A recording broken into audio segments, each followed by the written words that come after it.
And three, two, one, and we are here. I almost said live, but when people watch this, they're not going to be live. So, what's up, brother? Not Bertacuda. much. Just hanging out at home. All right. So, oh shit. Welcome to another episode of Decon versus the Dark. I feel like I haven't done that in such a long time. The Decon versus the Dark. I am, of course, your host, Decon, and I am here with my very, very special guest, Mister. Should I call you Bertacuda? Birdie. Birdie for short. Birdie. He's Birdie. Birdie Bert. So brother, today we have the topic of wrestling conspiracies. Yes. So if I were to tell you, like, hey Birdie, give me the definition of a wrestling conspiracy, what would you say? Probably the steroid case that I came across back in the 90s. This is getting hot, so I'm gonna take off my jacket because this show is on fire. So, yeah, the old steroid case that Vince McMahon got caught up in back in the, what was it, the 90s? Yeah, it was the 90s. And so you hear like a lot of wrestlers, like Jake the Snake talks about how, Vince McMahon would come up to him and be like, hey, Jake the Snake, well, somebody needs you in locker room 3, and just be sure to go in there and be really, get what you need. So, and he's like, all right. So he walks in there, and this doctor comes up with suitcases and then just like boxes of pills and all kinds of shit. They're steroids. And he's like, how many do you want? And he says, how many can I get? As many as you can carry.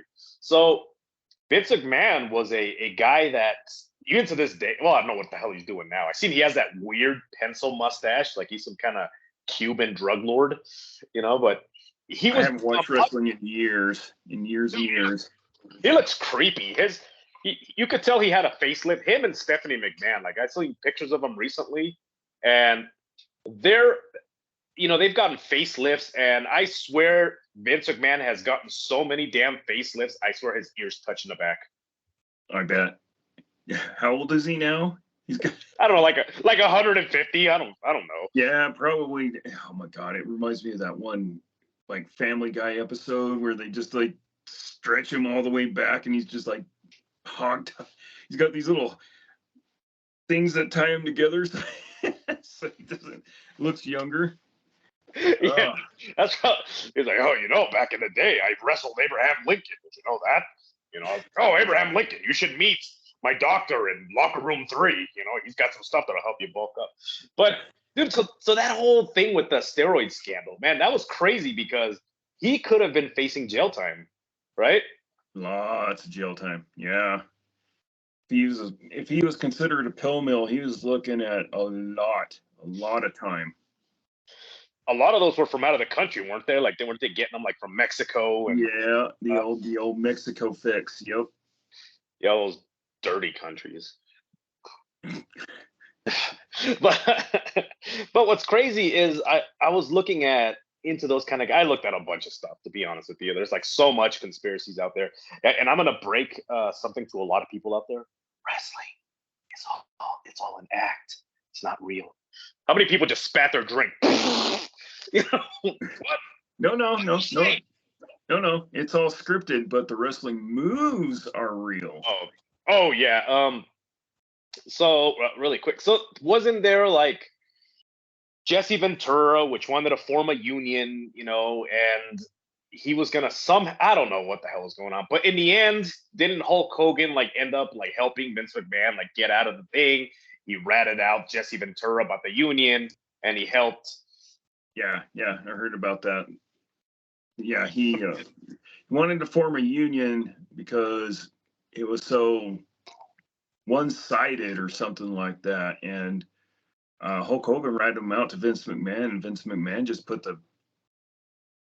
gave it the axe as soon as possible. Like, anybody's talking about it, you're out, you're done.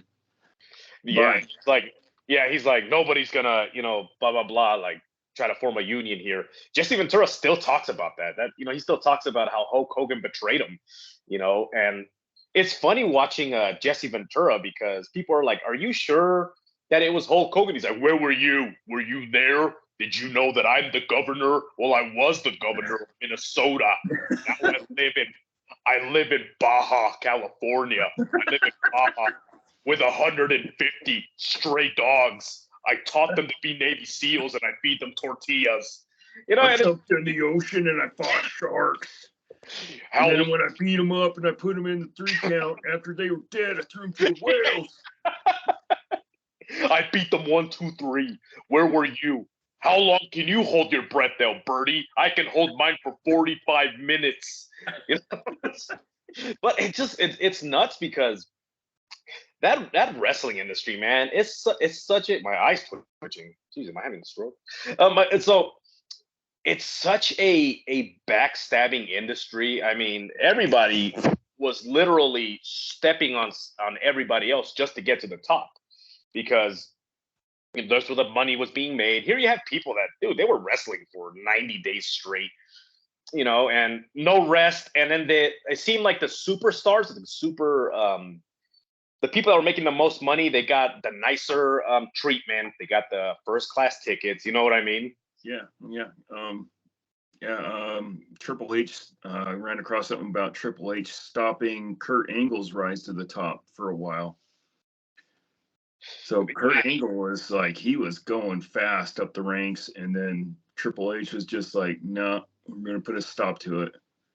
Yeah, him and the Clique, which was Triple H, Shawn Michaels, Kevin. Did you hear the rumor that a couple of wrestlers, I think Road Warrior Animal was talking about how Shawn Michaels was having like a gay relationship with Vince McMahon, and that's why he got so much. You never heard that? No.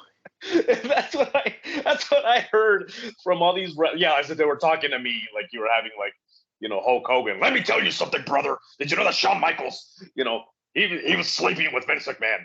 No, but there were rumors out there that were saying that Vince McMahon was having I see, and again, how much of that is just people that were extremely embittered, with Shawn Michaels because Shawn Michaels was a douchebag, Or that was a rumor to drum up views, watches. Oh, like that it was like, well, let me tell you something. That doesn't even sound like Vince McMahon at all. Well, Shawn Michaels broke my heart, so I said, you're gonna be out there and you're gonna be the heartbreak kid because you broke my heart. And man, and it's just so dark. So these are the silly conspiracies. I mean, we have all these. The steroid scandal was a little bit not as silly because he could have done some serious time. But I mean, come on, let them do steroids. Let them go out there and look stupid. Look like you're not going to stop it. I mean, come on. They're supposed to be big, scary people in the ring. Yeah. That's what wrestling is. Yes, and if you don't, I don't know. So they have the pill scandal. That was a big one because Stephanie McMahon compared that with 9/11. I don't know if you saw that promo. How the hell do you connect those two? I don't know. She showed up with her stupid stretched face. She looked like. Have you ever taken what was that? The super putty. Do you remember that stuff back in the day? Yeah, silly putty. Yeah, the silly putty. You put it over a face and then you pull it out and it's like that. She looked like that if you were to later, after you got a face on there, stretched it over your knee.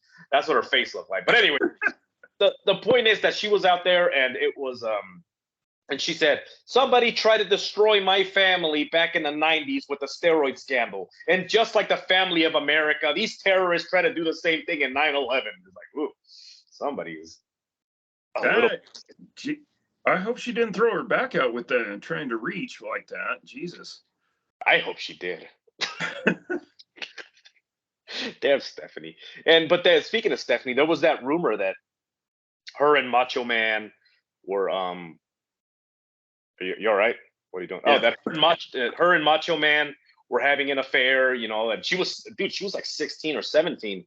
And there's those weird pictures that you could see online where she's like sitting on his lap and then Macho Man, he's like posing. And And then that's why Macho Man didn't get inducted into the Hall of Fame until like, what was it, like 2005, like a long time after, he had died, like 2015 or something. Yeah, it was a huge thing. Well, it was a huge thing, but from what I was reading about it, it was just like it's so bizarre.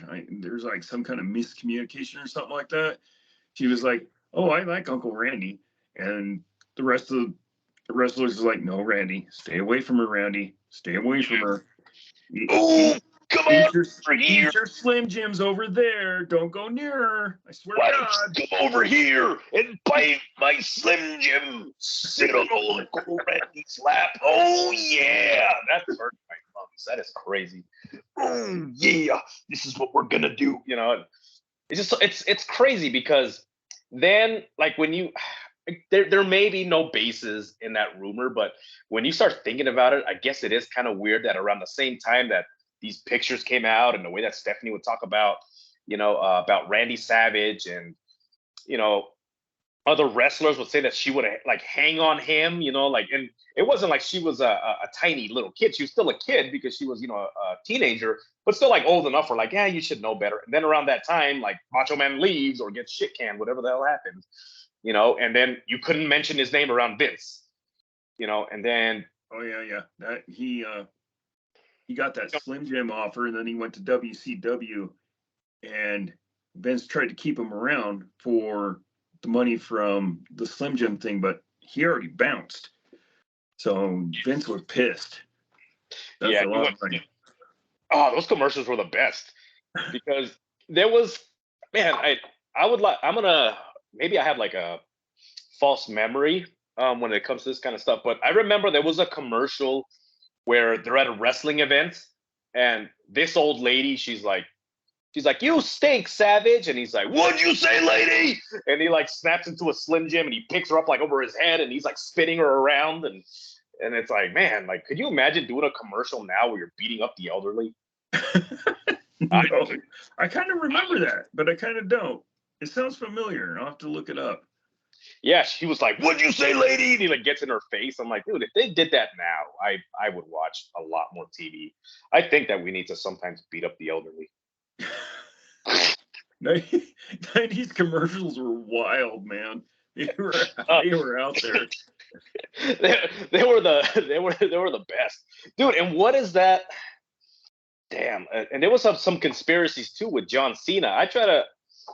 And they were also saying that John Cena looks like Ernest. Like as he gets older, he's beginning to look like Ernest. I tried to look into that, but I just couldn't see him. Look like Ernest, like from Ernest Scared Stupid type thing. Yeah. Like I try to. No. Well, I thought I was like, dude, is Ernest? Is he getting younger? And it's like, no, I think that's John Cena. I think. But there was also like. Getting back to the topic, dude, there was also like dark rumors when it came to.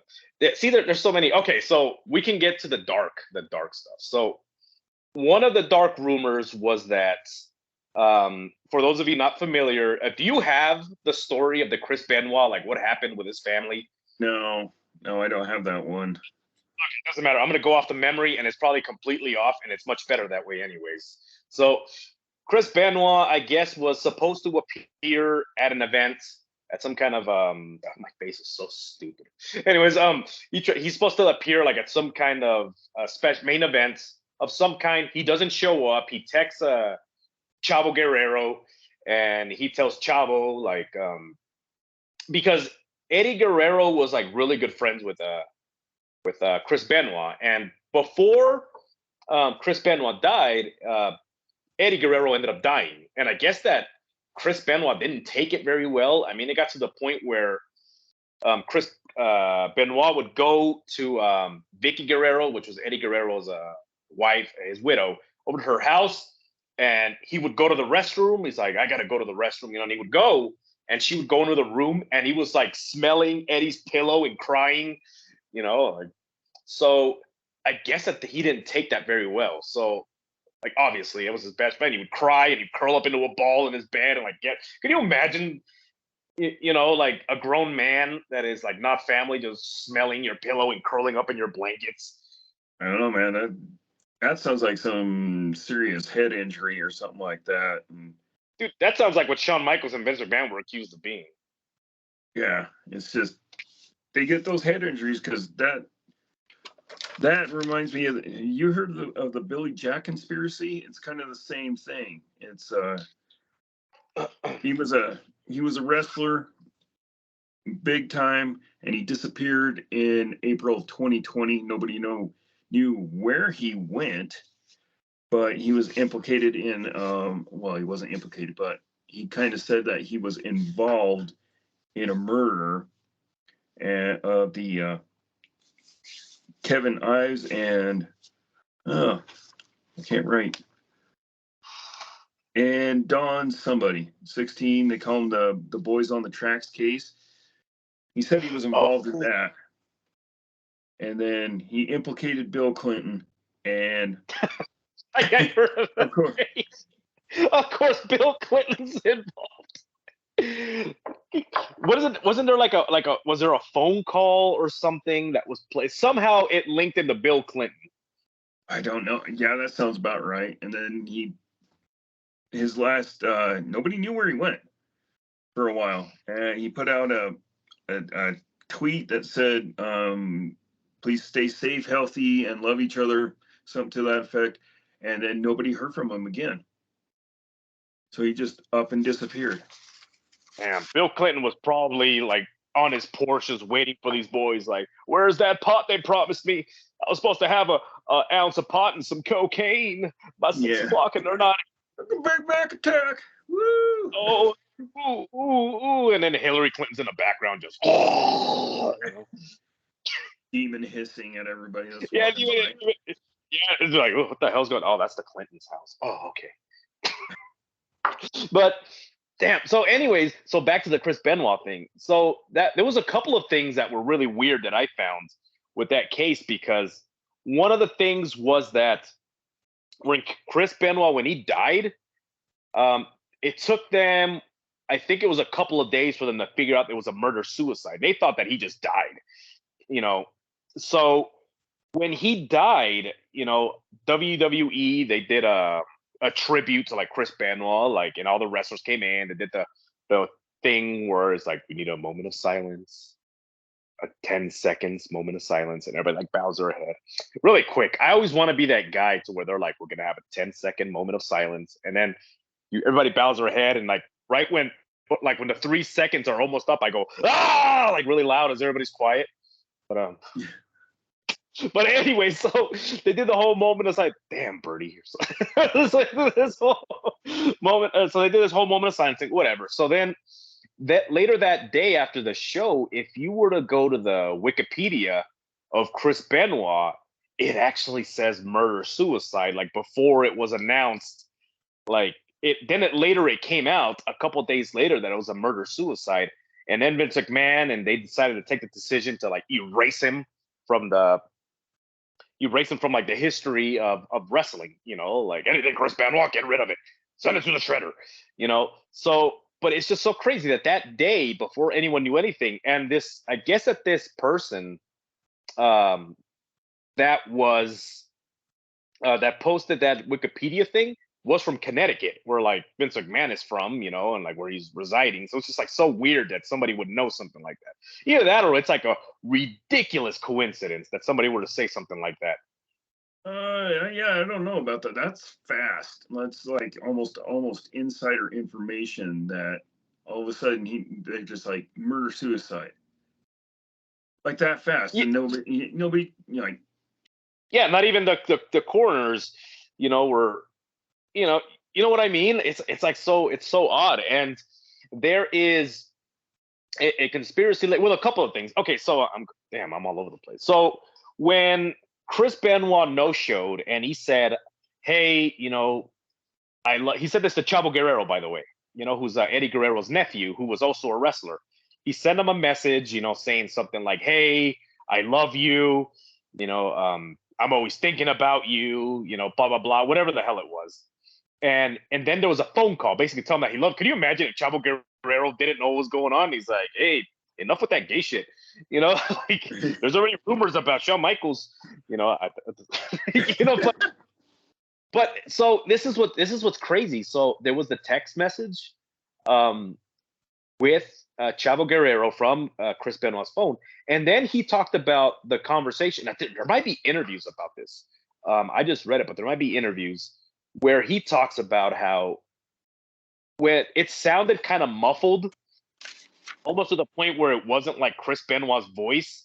It was kind of muffled, but you can hear like a scuffle going on in the background, and then the phone just hangs up. Oh So God. yeah, so that yeah, I think you know where I'm going with this. Yeah, that almost sounds like a Billy Jack type scenario. It's just like, oh yeah, yeah. Oh, I love you. I'm gonna miss everybody. You're like, what the fuck is going? I better call him. And you're like, hello, and he's like, and they're like, oh, everything's okay. Everything's okay. Don't worry about nothing. And you're like hearing people throwing dishes and shit in the background. You're like, okay, send the cops. It becomes a John Woo film in the background. Yeah. Dude, so damn it, dude, that was good. Somebody with a handkerchief with like this going, oh, everything's okay, okay. You don't have to come over. And yeah, meanwhile, there's a bunch of fights going on in the background. Yeah, you hear pile drive through a bed. Yeah, there's like, imagine if you hang up that call and you're like, oh, that was bizarre, and just hang up and do nothing about it. You know, and but then a day later, and then you get the call like, this dude's dead. And you're like, I just talked to him. What are you talking about? I just had a conversation with him. He sounded kind of muffled, but it was almost like the same thing that Chavo said. Only Chavo said it kind of sounded like him, but not really. But there was a scuffle going on in the background. So, I guess that one of the conspiracy is that Kevin Sullivan, which was a wrestler. Look up Kevin Sullivan, Legion of Doom for you people. That was like the worst moment in WCW history. Anyways, Kevin Sullivan was married to. He's the ex-husband of Chris Benoit's wife. So when they were into wrestling and they had a storyline going, Chris Benoit was actually having an affair with this woman. You know, that was Kevin Sullivan's wife. And then eventually so Chris Benoit was married to this woman, to a different woman, and Kevin Sullivan had his wife. So Chris Benoit sleeping with that other guy's wife. Chris Benoit's wife leaves him. This woman leaves. I think that was actually her name was Woman. That was her wrestling name was Woman. So she leaves Kevin Sullivan for Chris Benoit. So I guess that for years, Kevin Sullivan was saying shit like, I'm going to kill Chris Benoit one day. You know, he stole my wife. I'm going to kill him, and all kinds of different stuff. So when it came out that, you know, and I don't know how true this statement is, but when they say that when Chris Benoit died, that Kevin Sullivan was like, good, he had it coming, or whatever the hell he said. You know, so could you imagine if Kevin Sullivan actually broke into Chris Benoit's house, killed his wife, killed his son, you know, and killed Chris Benoit, and then made it, you know, just like made it seem like a murder suicide? Because again, Chris Benoit had been, you know, he has a CTE from how many head injuries, and he's already had like violent outbursts like in front of people, like it. So I guess that if he were to do something like that, people wouldn't look that much into it. It's like, oh yeah, he's a psycho. But could you imagine if JR and the King were present while Kevin Sullivan was doing all this, and there's like, by God, somebody better stop him. You know, like, oh God, what's going on? An announcer's table in the kitchen, butcher. Yeah, Butcher like thrown again. You know, there's a scuffle between Chris Benoit. He's fighting for his life. And then JR's like, bah, he's broken in half. If only somebody were to run in and stop this. You know, you son of a bitch, you're going to burn in hell. You know, and dude, that's just my dumb mind. But that's the conspiracy. And then it's so, like, for those of you that haven't looked that much into it, because it's like, yeah, it was a murder-suicide at the end. But if you start looking into it and you look at the history that Chris Benoit had with Kevin Sullivan, it was like a very much like, I guess one of the stories is that in WCW, Kevin Sullivan, I guess, brought a gun to the state and was going to shoot and kill Chris Benoit. it's a perfect setup. He's already injured. He's got brain problems going on, violent outbursts, stuff like that. All you have to do is just walk in there, do what you have to do, and then leave. And Hit him. everybody's going to be like, "Oh, well, he did it because he has brain injury. He's got violent outbursts. Blah blah blah." He hits Chris Benoit with a chair shot, and Chris Benoit's just laying there passed out, and then he like stages the whole murder, because he's out there with a chair. There's no ref to stop him. Yeah, you could just walk in and just completely destroy their lives, and then walk out, and nobody would say a damn thing. Yeah, dude, it's so. And for those of you that think that murdering some, like in the murder in the wrestling world is far fetched, uh, there was people in the wrestling business that actually murdered somebody else in the wrestling business. Um, one of the what is that show? There's a show on Tubi. Oh man, before I forget, hey guys, this episode has been brought to you by TacticonArmament.com. You guys want to get your laser sights? You guys want to get all kinds of good stuff? Head on over to Tacticon.com. Anyways, so what? So you know who Bruiser Brody is? Bruiser Brody, yeah, I kind of know about him. Okay, so Bruiser Brody was like this wild man in the ring. He worked stiff. For those of you who don't know what working stiff is, he would actually hit you. It was either because he was inexperienced or he was just a douche. He wanted to teach you a lesson. He would actually clip you, like actually punch. So this guy was feared in the ring because number one, he's crazy. He had the big beard, he had the wild crazy hair, and he was nuts, and a lot of wrestlers were actually afraid of him.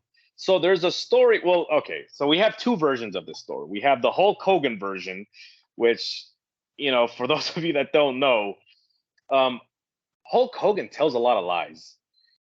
Like stuff that either his brain, like he's either taking too many slams, or like he's making stuff up because he forgets that the internet exists. Like through Hulk Hogan logic, he says, and then, brother, let me tell you one thing, brother. Let me tell you something, dude. I picked up that giant and I slammed him. 3 days later, the giant was dead. And he tells that story as if, I was like, I was the first one to ever pick up the giant and slam him, which is not true. I mean, you have tons of footage of other people slamming out, which is one thing. I'd be like, okay, he might have been mistaken, blah, blah, blah. But for him to say that he slammed Andre, geez, they should add that to the conspiracy. He killed Andre the Giant with a slam and a leg drop. Yeah. But never know. Jeez, especially a leg drop from Hulk Hogan. Can you imagine it? Yeah, you never know. I mean, Andre the Giant was a big dude, but he wasn't invincible. I mean, big dudes are brittle. Well, it's a good thing that I'm short. So you hear that, people? I am invincible. Short people are invincible. Okay, got it. Okay, there you go. It's to have one of those things where, like, the more you know. Ding, ding, ding. So, anyways, Brody Stevens got into an argument. I think it was in Puerto Rico that they said this happened. So, yeah, overseas. Yep, I remember this one now. Do you have that? No, I don't have that. Okay, all right. It doesn't matter. We're going off of memory here. It's much more fun. So, Brody Stevens got into an argument with another wrestler, and I guess they were shouting, and then eventually they were screaming, and a wrestler runs into the locker room and sees this. Damn, I wish I remembered his name. But he was, it wasn't Carlito's dad. Who the hell? But anyways, so they walk over, they see Bruiser Brody. He's grabbing his stomach, and he starts to collapse on the floor. This guy standing over him with a knife. This guy apparently stabbed him several times in the stomach. They're in Puerto Rico, by the way. So they call the ambulance. The ambulance, it takes them an hour to get there. By the time they're there, Brody's dead. And this was an argument, I guess, over a match. Like, that's not how the match is supposed to finish, blah, blah, blah. They were arguing like over a match, and one guy stabbed another one. If you listen to Hulk Hogan's story, Hulk Hogan claims to be there. He says, I was right there, brother. There I was. So what happened was, and he tells a story that they got into an argument, and this guy slit Brody Stevens, slit his throat. Bruiser Brody just came in and just why did I say Brody Stevens? Brody Stevens is a comedian. Bruiser Brody came in, just slit his throats, and then he just like grasped, and then he was dead. So the idea, the point I'm trying to make here is the idea is that for a murder to occur in the wrestling business and people to think that it's stupid, it's not, because it's happened. I mean, could you imagine the sport where, and like you said earlier in the show, you have people that, I mean, the whole thing is scripted, but when somebody drops you on your head, there's people have gotten paralyzed. Yeah. People have died in wrestling, quite a few people. And probably a lot of people that we don't even know about. I mean, from way back before WWE. I mean, back then they didn't have the specialized ring. It was just plywood a ring. Yeah, it was plywood, and they would put a canvas over it, and then people would, they would have strong men, and back, man, when wrestling first started, I believe they say that it started in the 1830s, and it was usually circus strongmen that would come into town and they would challenge somebody from the audience, and it was legitimately, if I can pin you, just like it is now, only there's no signature move. They would pick people up and drop them on their back, and then the person will be writhing around, and then they would pin them, and then that's what it was. So eventually they started placing bets, and then when gambling got involved, this is where it became scripted. You had like this giant guy from the circus, and they're like, place your bets, who's gonna win? And you watch this guy already beat up all these little farmers and these miners, coal miners from all these towns, and you see this scrawny guy step into the ring, and they're like, place your bets, and everybody's betting on this giant guy who they just watched last week, beat up all these people, and then the giant guy gets beat, and people are like, what is going on? And there's where the scripting of wrestling began. But anyways, the point I'm trying to make is that when you have a sport where you're taking, they call them bumps, when you're being dropped and you're falling down, you're being thrown in the shit, people actually get concussions, during matches all the time. When you have a lifestyle that way, where you're getting injured all the time, you're working injured, you're going on tour, on your wrestling tour for 70 days straight without rest. Now they fly and they have all these comfort seating. Back then, I mean, I'm not saying that mergers don't occur now, but back then you were on a bus, you were in a car. The Undertaker tells stories how, he would ride in this little car with Paul Bearer. Of course, Paul Bearer. Yeah, a little bit, yeah. Yeah, could you imagine riding in a little car, first of all, with The Undertaker, who's humongous, and then Paul Bearer, who's also humongous the other way, just wide, and you're in a little car, and you're supposed to drive from town to town without getting a break.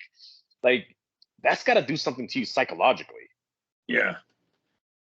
Well, getting your brain sloshed around for, 90 days at a time, maybe 2 times a night, and then stuffed in a car, and then drove 1,500 miles, 500, 1,500 miles a day, every day.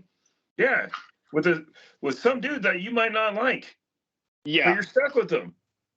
Yep. A lot of the times it was somebody who last minute missed their bus, missed their ride, and then Vince McMahon's like, well, you're going to have to take them with you. And it's a guy that you hate, and he's riding now in the car with you for days. And could you imagine that awkward silence? Oh, God. Yeah. Days. The arguing. Yeah. Oh, my God. And you didn't have like earbuds you could share. You had a radio, and whatever was on was probably the driver's choice. And if you're stuck with them, because I'm a metalhead, and if you put on country, it's going to be torture for anywhere from 6, 8, 12-hour drive. Just, I've done it before. It's awful. I don't recommend it, but I didn't know you were a metalhead. Oh yeah.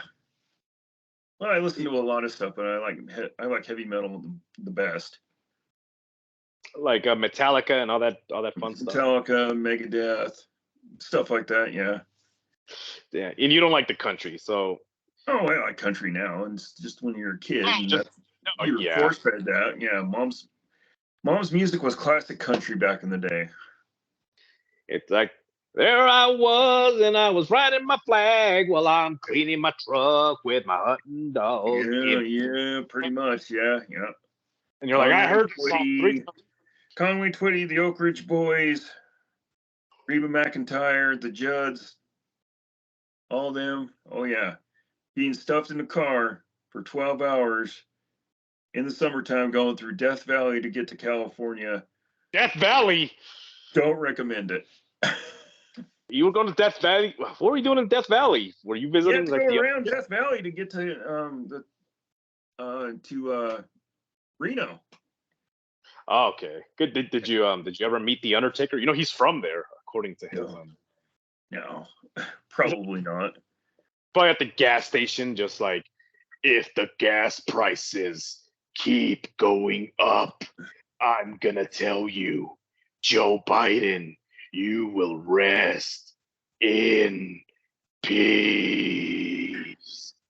And then you had, Paul Bear buying snacks. Oh yes, Undertaker, Joe Biden, you better be ready. Can you imagine going into a gas station and you get a soda and a bag of chips and you walk outside and all of a sudden everything gets dark and you hear that dong and you're like, the hell is that? And you turn around, there's the Undertaker, tall Undertaker standing behind you, and you'd be like, "What'd I do?"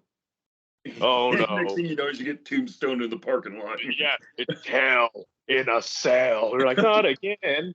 I just did that last Tuesday. No, man, this was even worse than what happened last Tuesday. Dude, you stole my joke. But and that's what's nuts is that these people, they lived the gimmick. I mean, damn, there was a great story. I mean, and I'm saying that they lived the gimmick because that's the way it was. I mean, you couldn't have two sworn enemies, hanging out. Even if they were friends, they had to be seen separate. They had to, do all these kind of things. Imagine the amount of stress, especially if you're The Undertaker. The Undertaker had an interview where he was saying that when he would go into a restaurant, he would wear all black and he would say very few words. If not, Percy Crinkle was the name of Paul Bear. Percy would. Yeah. Percy would order for him, like, oh, he will have the steak. Oh, yeah. And he's got to sit there with a straight face and not talk to anyone. Yeah, you got to keep up the persona because it's under contract with WWE that's who you are from now on. You can't just be Decon. You have to be Decon.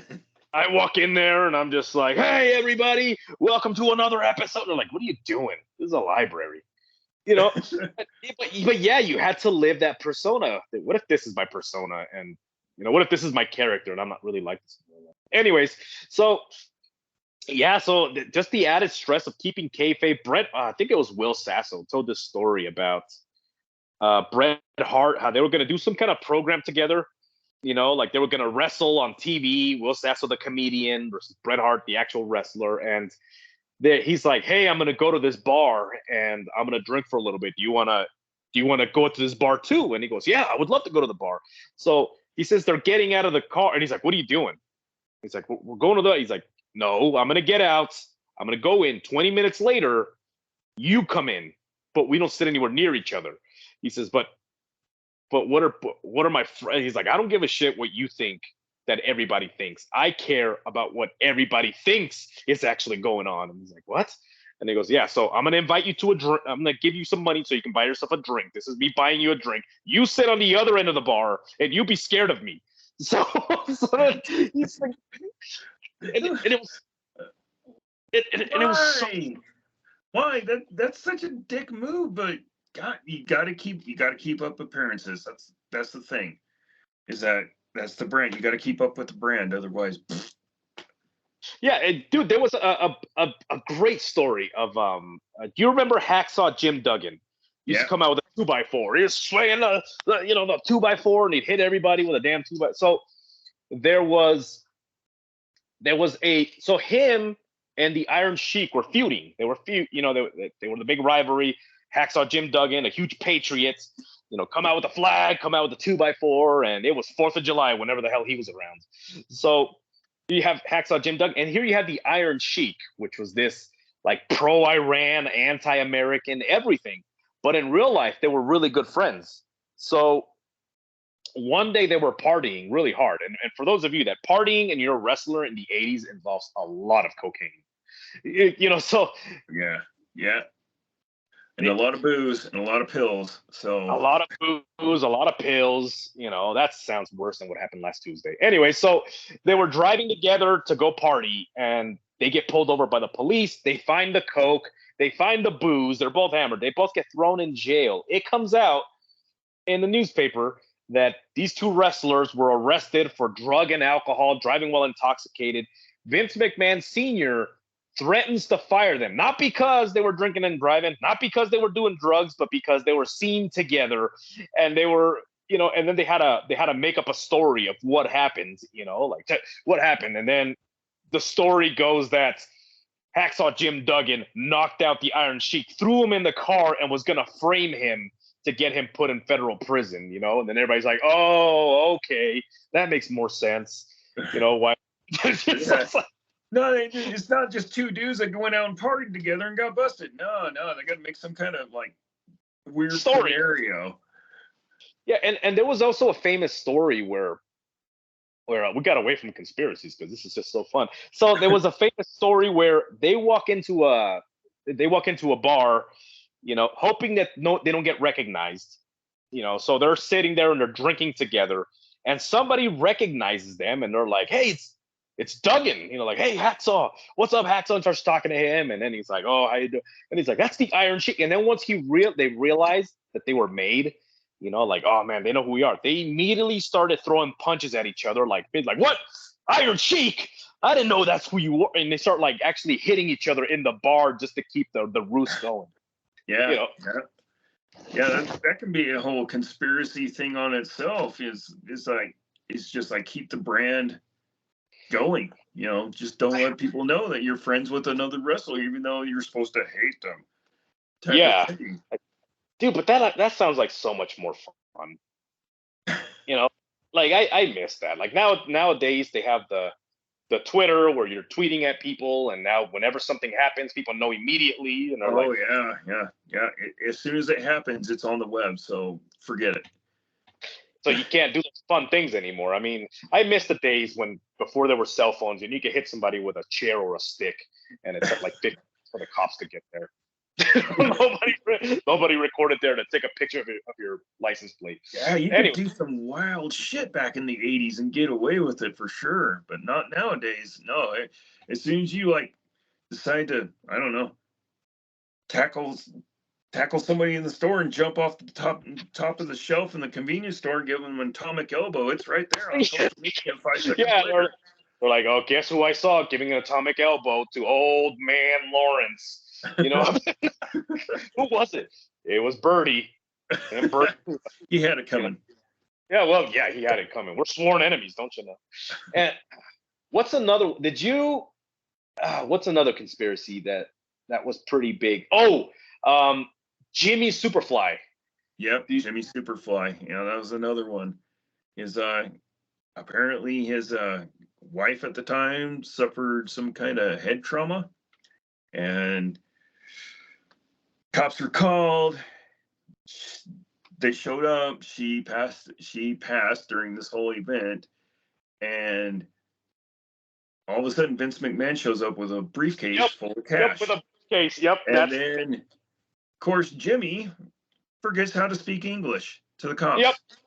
And he forgets where he is. He forgets, they're like, "Aren't you Jimmy Superfly?" And he's like, "Yeah." He's like, "Well, I don't know. Yeah, what?" I mean, maybe it was like onset traumatic head injury, and he just had a glitch, and he's just like, "I don't know who you are." Maybe she tried to take his title. What if she tried to take his title? Yeah, could you imagine? He's like, "I'm gonna take your title," and he's like, "No, you ain't." He's sleeping, and she tries to pin him 1, 2, 3, and then he killed her. That's not funny. He wakes up one day and she's got the belt on. And she's like, "Oh yeah, yeah, tonight, yeah." Dude, that's a pretty good Macho Man. Dude, you're making it sound like Jimmy Snuka's. Like it was the conspiracy was that Macho Man was dressed in drag to seduce Jimmy He's like, ooh, this is the plan I have. Listen to this. Jimmy, we're gonna get on it. I'm gonna take your belt. He's telling Miss Elizabeth, come here, Elizabeth, I got a plan. I'm gonna subdue and marry Jimmy. Mary, you gotta. What was that scene from Mrs. Doubtfire with Robin Williams? Is like, can you make me into a woman? I like to imagine, Macho Man walking up to those two guys, like, oh, can you make me into a woman?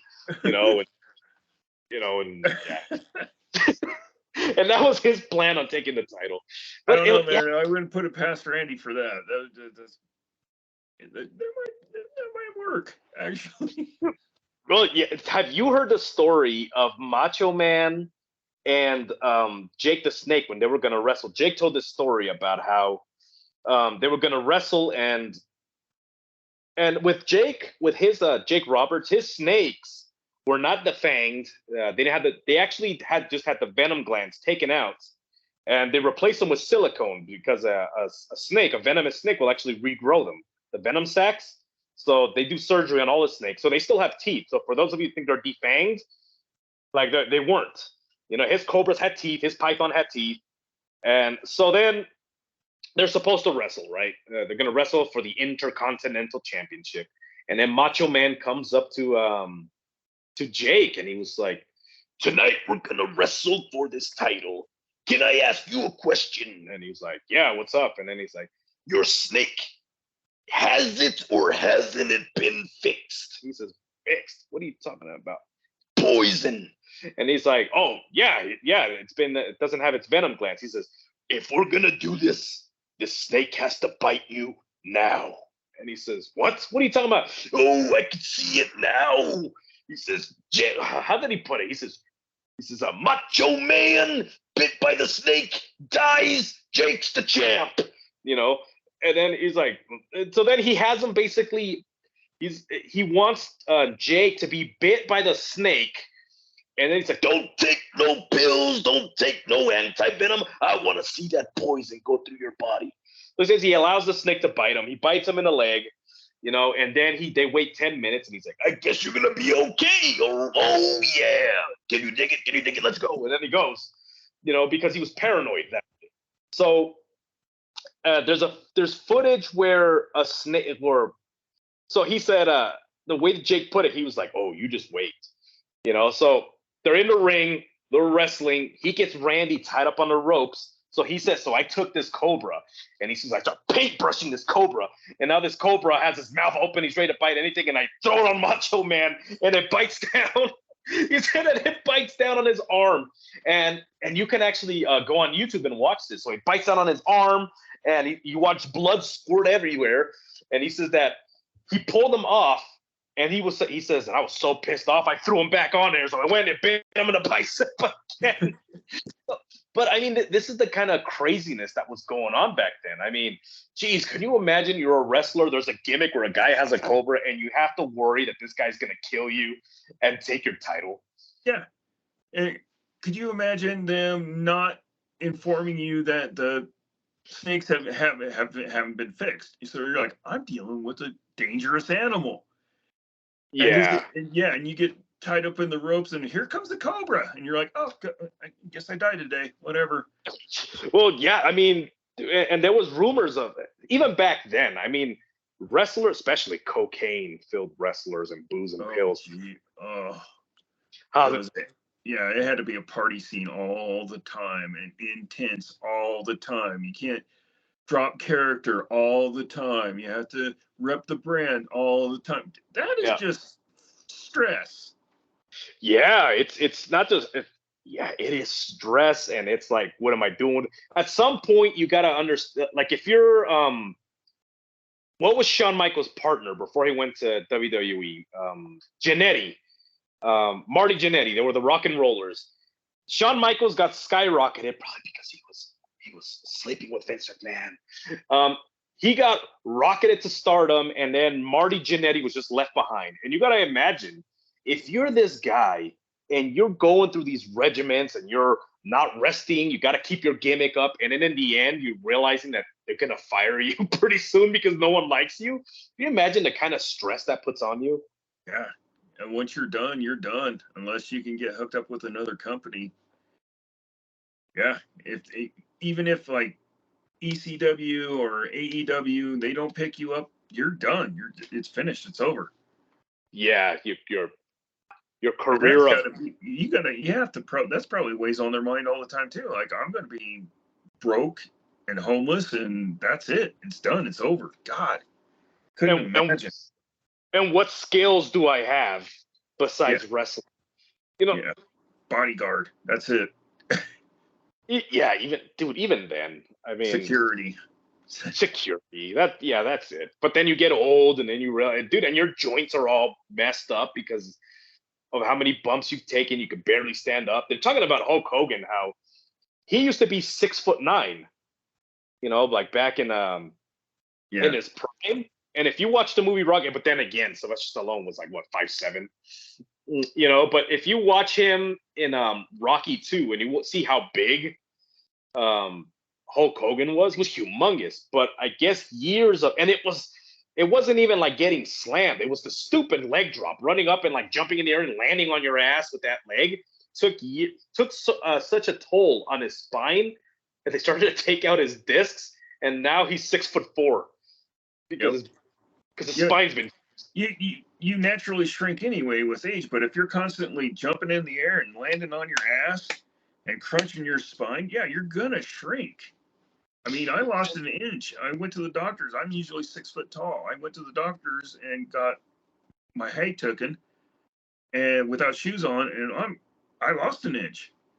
So that's real. You shrink Yeah, in age, so it's yeah. I'm already short, so if I lose an inch, I disappear. uh yeah, you could just run around the farm and people will be like, "Oh, look, an elf." Yeah, it'd be like running around. Look, he's laughing so loud. Why is he laughing? Because when he runs, the grass. Anyways, I knew where you're going with that. I'm not gonna finish that joke. Anyways, what we got room for one more conspiracy. Dude, it's already been an hour. How crazy is that? Really? That was Yeah, fast. that was very fast. All right, we got room for. You got anything for us? The Montreal Screwjob is the last one I got. Okay, this is good. You want to set that one up for us? For those of you that don't. Yeah, in 1970, apparently in 1997, McMahon double crossed Bret Hart during a match in Montreal. So, yeah, so they didn't Bret really give too much information on it, but I know you know. Okay, so the setup was all right. So for those of you that don't know, Bret Hart is a legit shoot fighter. His father was an actual wrestler. He did a lot of shoot fighting, or what they call shoot wrestling or shoot grappling, which involves a lot of submissions, which involves a lot. And the reason why it's called shoot is because they're actually shooting in on you, to take your legs and dump you and all kinds of different stuff. So the Hart family, they can fight. Like these are actual grapplers. So Bret Hart was promised a contract, or he was going to WCW, and then Vince McMahon's like, well, yeah, I'll sign this contract, whatever the hell it was. So he ends up like basically saying like, oh, we can't give you the deal. You might as well go to WCW, So Bret Hart was a loyal, like for 15 years, I guess he worked for WWE, WWF at the time, and even sick, he showed up at all the events and everything, but he was leaving because Vince McMahon like basically said, I'm not giving you the contract I promised, even though I signed it. I have lawyers I can hire much better lawyers than you. So he's like, all right, I got to go to WCW. But he wants to give up he wants to give up the belt, not that night, but next week. He says he's going to walk up and he's going to hand it over to Shawn Michaels. He's going to say, I'm retiring and I'm leaving. That was the plan. And this man's like, that sounds fantastic. That's how we're going to do it. And he probably kissed Shawn Michaels backstage when no one was looking. Anyways, so he was like, that sounds fantastic. So they decided they're going to screw Bret out of the title. It's like, he can't leave tonight without that title. What are we going to do? So they said, well, what if we have Shawn Michaels pin him and cinch up hard on a small package, which is a type of pin. And he cinches up on him, and then the ref just comes in and actually does the 1, 2, 3, and it's like you can't do that because the moment that Bret Hart gets free, he's gonna beat the shit out of Shawn Michaels. You can't do that. So they're like, all right, this is the plan, and they told Bret Hart, they said, what we're gonna do is Shawn Michaels is gonna get you into your own move, the sharpshooter. And as soon as he puts it on you, you're going to reverse it and you're going to get him on the sharpshooter and he's going to tap and the end. And then you could you can go in however you wanted to do it next week. You can walk in. So he's like, all right, that's the plan. The end. So they they start the match and you have Bret Hart, he gets Shawn Michaels sucks so bad at certain things that Bret Hart says that when he was putting the sharpshooter, he wasn't even doing it correctly. So he says, I helped him get me into the position. So he helped him put him in his own submission. The moment that he gets put in the sharpshooter and he's getting ready to turn over and reverse it, Vince McMahon's like, ring the bell. And they ring the bell and they make it seem like, and the whole audience saw like, what? He didn't tap. And they rang the bell. Bret Hart, Shawn Michaels grabs the belt, runs out of the ring. They take off running. They leave the arena. The referee of that night hops in a cab and just takes off. Everybody's running away. And Bret Hart spits in Vince. And this is on you guys can watch this footage. He spits in Vince McMahon's face, because of what he did. So he goes into the locker room and he's getting ready to get his stuff. And he's just like, you guys deserve it. You guys deserve each other. Take this title. I don't want it. I'm leaving. So he gets in the shower and this is the Undertaker said that this is what happened. Shane McMahon said that this is what happened. The Hart family said this is what happened because they're all in this locker room together. So Bret Hart gets in the shower and he says, I'm going to get in the shower. And if you're still out here, by the time I get out, I'm going to knock you out. And Vince McMahon, being Vince McMahon, he said he just sat there and he crossed his arms and he waited for him. So Bret Hart takes his time. He showers. He gets out, and he notices that Vince McMahon is still there. So he grabs Vince McMahon, ties him up. Vince McMahon tries to tie up with him, but of course he's a shoot wrestler. So Bret basically gets the underhook on the arm, and then comes in with an uppercut and catches Vince right on the chin, knocks him down. Head bounces off the ground, breaks his ankle or fractures his ankle. And there's a famous footage where there's people like Triple H and they're all waiting outside the locker room to see what happens. And all you see is just Vince McMahon walk out with this big old swollen eye and he limps away. And that was the night of the Montreal Screwjob. That affected so many people that to this day, Shawn Michaels can't go to certain places like Vancouver because the people at the airport try to kill him. Because what he did that is crazy. See, I didn't get that much out of it, but wow. Yeah. Whew. See that? Now that's a story. And yeah, could you imagine going to a major metropolitan airport and you walk in and you're like, oh God, I hope nobody sees me. And somebody goes, there he is. And then everybody swarms you. Yeah, it's always that one guy who's like, there he is, get him. And everybody's like, crowd like you're a Coke guy in a Pepsi plant. Get him! And everybody just swarms you. Traitor! Spy! Yeah, there he is. Nazi! And they all just like jump on you. Jeez. And it's okay. And it's been, how long has it been? Like 30 years since that happened? Yeah, it's been a long time. Oh my God, when did that happen? That must have been like 1996 or something. I don't know. Or 1997. 97. So, yeah, almost 30 years. Jesus, dude, we are old. Yeah, I'm 35, so yeah. Oh, that's it. Yeah, I just look like I've had a hard life, and I just look like I've been dead for 4 years. I got 10 years on you. I got 10 years on you, Sonny. How old are you? 35? When I was your age, I was 60. Oh, don't get me started. But anyway, so it's been like 30 years, and then Bret Hart eventually, they went on camera with Shawn Michaels, Shawn Michaels like expressed regret because he was in on it. He pretended like he wasn't in, like I didn't know, but many years later he said, I knew. I was in on it. Triple H was in on it. We all knew what was gonna happen. You're so stupid that you trusted somebody's word, and Bret Hart is the only one that basically didn't know. And Mick Foley was so disgusted. He was new in the company that he decided he was going to quit. And JR had to call him on the phone and convince him to come in. So it was a big, one of the most controversial moments. Well, besides the Chris Benoit thing, that one took the cake. But it was one of the biggest moments in wrestling history because it was a double cross and it was a huge conspiracy behind it. So. Yeah. Yeah, I can understand somebody who's been loyal there that long, and they're like, okay, this is what we have, this is the plan, this is how it's going to work out, and then it doesn't. And, I'd be pissed too. Oh yeah, dude, man, I couldn't imagine because even Vince McMahon himself talks about Bret Hart and how he was always there. You had people that no showed because they were high on pills, and Shawn Michaels was high on pills and booze at that time. He was unreliable. People hated him because he was a person that was struggling with substance abuse, and he wouldn't show up for main events sometimes. And that's another reason why that people were saying, like, dude, I think that he's sleeping with Vince McMahon, because he allowed him to get away with so much. And Bret Hart was the opposite. Bret Hart didn't drink. He didn't do pills. He didn't do any of the drugs.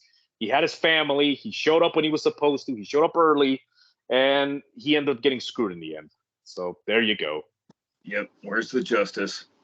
Yeah. Where's the no justice, no peace? What's that song? Just kidding. All right, man. This was fun, dude. It has been an hour. How crazy is that, dude? This flew by quick. This flew by. But anyways, brother, man, thanks for coming on. You got anything you want to plug? Not right now. I don't know. I'm still working on it. No. Okay. Well, that's fair enough. Well, guys, this is on Decon versus the Dark. Don't subscribe. Don't like it. Downvote it. Report it. Do whatever you want. But this is on Nightmare Road. Like and subscribe. Anyways, so there we are. So thanks, brother. Thanks for doing this with me. This was fun. I had a blast. Yeah, this is great. And all right. What's my old outro for my? Let's see, what is it? Okay, I remember now. Remember, guys. How is it? Oh, there we go. Remember, guys. Just because you're paranoid doesn't mean they're not after you. Dude, that is a good one. How do I stop the recording?